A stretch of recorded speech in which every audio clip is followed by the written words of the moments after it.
ખેડામાં હલકી ગુણવત્તાવાળી કેનાલ પર બુલડોઝર ચાલ્યું। ખેડાના વાંઠવાડીમાં માઇનોર કેનાલમાં ડિમોલેશન થયું।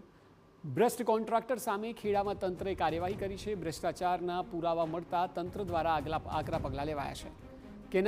કેનાલના કામમાં હલકી ગુણવત્તા જણાતા સ્થાનિક ધારાસભ્યએ ફરિયાદ કરી હતી। ધારાસભ્ય અર્જુનસિંહ ચૌહાણે સીએમને રજૂઆત કરી હતી। રજૂઆત કર્યાના 24 કલાકમાં જ નબળી કેનાલ તોડી પાડવાની કામગીરી હાથ ધરાઈ।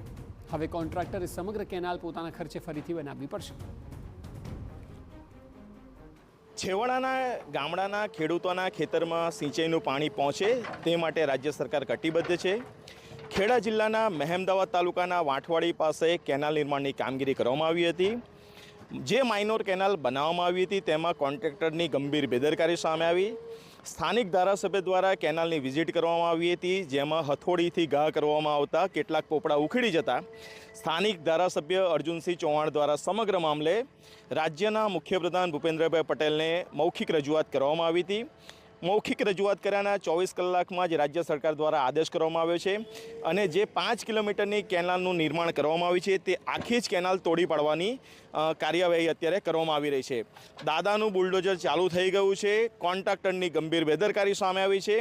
સ્થાનિક ધારાસભ્યની રજૂઆતના પગલે જ આ કેનાલ નિર્માણનું જે કામ હતું તે રોકવામાં આવ્યું છે, કારણ કે કોન્ટ્રાક્ટર દ્વારા ભ્રષ્ટાચાર કરવામાં આવે છે। સાથે સાથે સિંચાઈ વિભાગના અધિકારીઓની પણ ગંભીર બેદરકારી સામે આવી છે, કારણ કે જ્યારે રાજ્ય સરકારના કોઈપણ પ્રોજેક્ટનું કામ ચાલુ હોય ત્યારે જે તે વિભાગના અધિકારીઓએ નિયમિત વિઝિટ કરવાની હોય છે।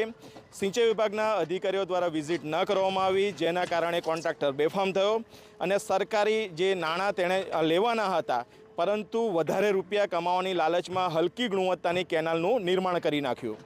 ધર્મેન્દ્ર કપાસી, TV9 ખેડા। ઉલ્લેખનીય છે કે ખેડાના મહેમદાવાદના ધારાસભ્ય અર્જુનસિંહ ચૌહાણે માઇનોર કેનાલમાં ભ્રષ્ટાચારની પોલ ખોલી હતી। તેમણે મહેમદાવાદના વાંઠવાડી ગામ પાસેથી પસાર થતી કેનાલના કામમાં પોલમપોલનો પર્દાફાશ જાતે કર્યો હતો।